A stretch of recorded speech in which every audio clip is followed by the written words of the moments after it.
In the moments before a plane crashes, a small, indestructible recording device, called a black box, captures the final moments from the cockpit. The tragic nature of these recordings are as devastating as they are intriguing. They remind us of how fragile our lives can be, and how lucky we are to be alive in a dangerous world. What I am about to show you might be quite sensitive, so take care as we go through a list of the 7 most chilling last words that capture panic, confusion, and sometimes acceptance from the pilots of some of the world's most infamous crashes. Number 7. Delta Airlines Flight 1141, full power. The crash of the Delta Airlines 1141 was completely avoidable, and it is one of those few moments where some of the major culprits were the pilots themselves. Delta Airlines Flight 1141 was a regularly scheduled service from Jackson, Mississippi to Salt Lake City, Utah, with a stopover in Dallas, Texas. On the 31st of August 1988, the pilots of the Delta Airlines Boeing 727 spent their pre-flight schedule discussing some recent airline accidents and joking around about leaving something funny on their plane's black box just in case they crashed. Oh, is that what they look for? Yeah, you know that Continental that crashed in Denver? Did you read that? Yeah, they were talking about dating habits of one of the flight attendants. Had a real nice, laugh, you know. We gotta leave something for our wife and children to listen to. A couple of minutes later, that harmless banter would self-fulfill when their flight failed to become airborne just seconds after takeoff, and it would crash back down into a field, bursting into flames and killing 14 of the 108 people on board. Upon investigation, it was found that the pilots had been distracted by their off-topic conversation and forgot to configure their plane properly for takeoff. The black box reveals the off-topic and tone-deaf conversations the pilots were having. You can hear the first officer leading the jokes, one of the crew responding, and the captain chipping in before panic sets in and he screams full power just before the crash.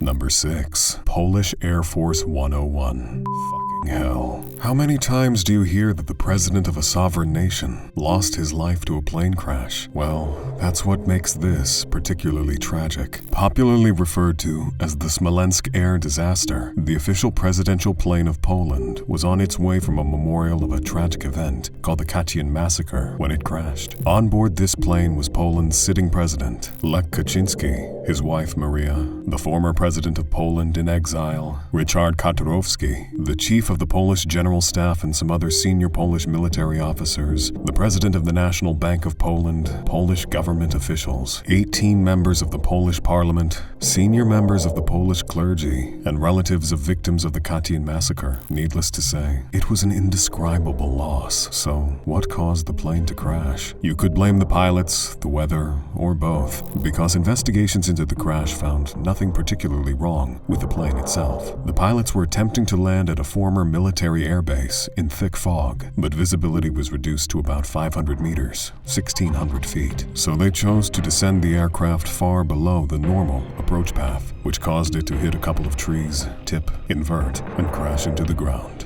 There were no survivors. Amidst the countless conspiracy theories that sprung up after the crash, investigators maintained that it was the crew's fault. The Air Force unit was disbanded, and many high-ranking members of the Polish military resigned. If anything, the recordings from the aircraft's black box reveals how frightened the pilots were. If this was truly an assassination attempt, the last words from the cockpit wouldn't be the F word. Terrain ahead. Terrain ahead. Pull up. Pull up. Pull up. Ready, lock target. Pull up. Control, muszę tego Pull up. Pull up. Pull up.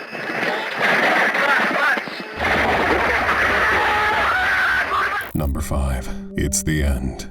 August 12th, 1985. was a terrible day in Japan. On this day, the country experienced what would become the worst air accident involving a single aircraft and the second deadliest accident in aviation history. Japan Airlines Flight 123 was a scheduled domestic passenger flight from Haneda Airport in Tokyo, Japan. The flight, which departed from Tokyo en route to Osaka, was doomed just 12 minutes into its journey, and from that point, it took only 30 minutes before the aircraft met a ghastly fate in the mountains. Minutes after takeoff, the aircraft suffered a sudden, explosive decompression. This resulted in the loss of the rudder and hydraulic systems, effectively crippling the pilot's control over the aircraft. The reason for the crash was later determined to be a faulty repair after an incident 7 years earlier. Despite this, the crew managed to keep the plane airborne for another half hour before it finally crashed. The Boeing 747 was carrying 524 passengers, including crew members, and only 4 of the 524 passengers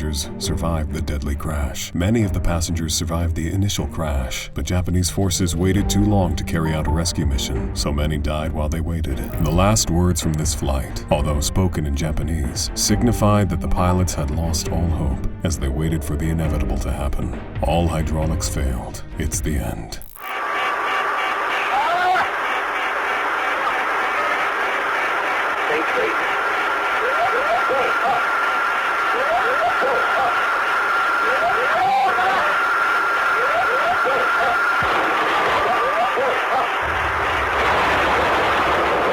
Number 4. PSA Flight 182.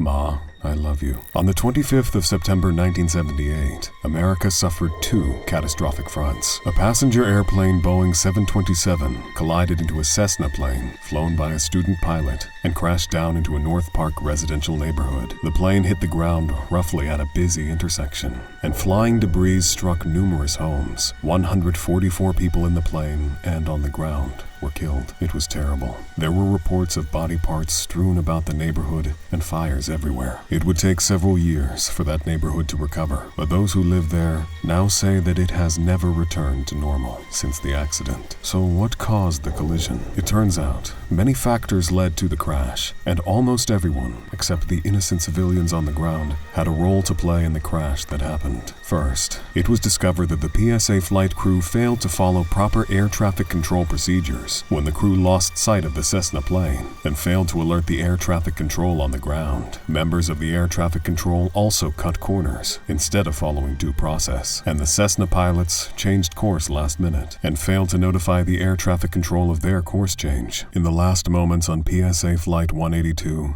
you can hear the fear and horror in their voices, and although these words were lost in the noise, the pilot's last words were, "Ma, I love you." Seconds.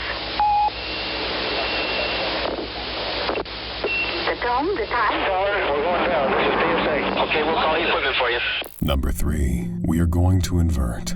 When the Aero Peru Flight 603 took off in the early hours of October 2nd, 1996, no one thought it would crash because the plane was in good condition. The pilots were experienced and the weather was great, but just minutes after takeoff, the flight crew began to realize that their basic flight instruments were behaving erratically. Aero Peru Flight 603 was a scheduled flight from Miami International Airport to Comodoro Arturo Merino Benitez International Airport in Santiago, Chile. But because of this emergency, they requested an immediate return to the airport. Flying over water at night with no visual references, the pilots were unaware of their true altitude and struggled to navigate the aircraft. Because of this, the aircraft stalled multiple times and rapidly lost altitude, and before they knew it, the plane's left wingtip struck water. The experienced pilots were miraculously able to keep the plane airborne again for 22 seconds, but unfortunately, the plane inverted and crashed into the water, killing all 70 people on board. The investigation discovered later that the air data computers were unable to show correct airspeed and altitude due to an error made by maintenance. A maintenance worker had failed to remove a tape covering on the pitot static system ports on the aircraft exterior. On the black box, investigators would find the ominous yet professional exclamation of a pilot still fighting to keep his passengers alive. "We are going to invert." Too low terrain. Too low terrain. Too low terrain. Too low terrain. Too low terrain. Too low terrain. Number 2. Florida Flight 90. Larry, we are going down. I know it. There are avoidable tragedies, and then there is Air Florida Flight 90, a scheduled U.S. domestic passenger flight that was operating from Ronald Reagan National Airport and bound for Fort Lauderdale Hollywood International Airport, Florida, when it crashed. A couple of things contributed to the crash of Florida Flight 90. First, both pilots of Air Florida Flight 90 had little experience of flying in snowy conditions. Ice had built up on the wings and control surfaces of their plane, and somehow the captain chose not to turn on the engine's anti-icing feature. This happened while they were waiting for taxi clearance. Somehow he assumed that the heat from the engines would melt the snow and ice that had accumulated on their wings. It did not. Also, the captain ignored his second officer, who had noticed that something wasn't right. The engine temperature was much lower than normal.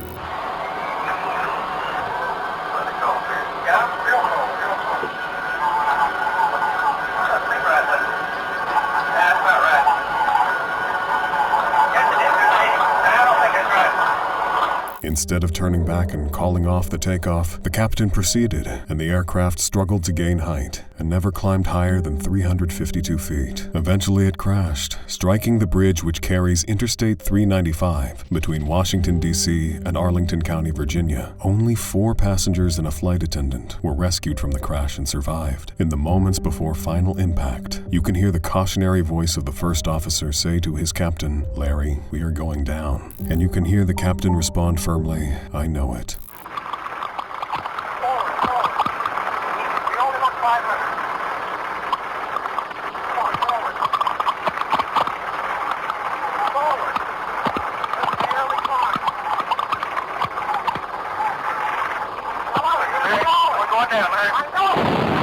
Number 1. Good night.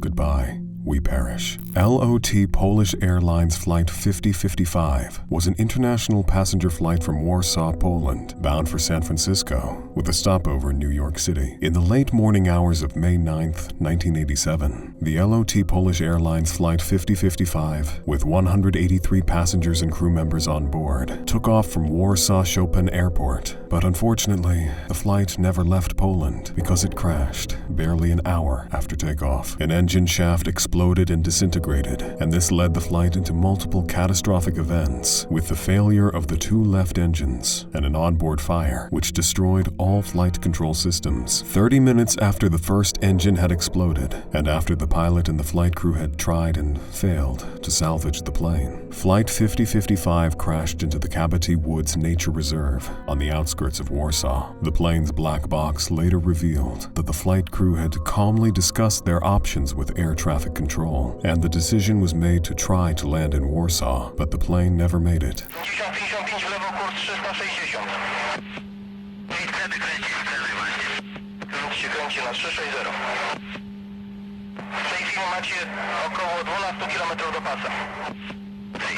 All 183 passengers and crew on board perished in the fatal crash, making it the deadliest aviation disaster in the history of Poland. In the final moments before the crash, the distressed captain can be heard frantically saying in Polish, "Good night, goodbye, we perish."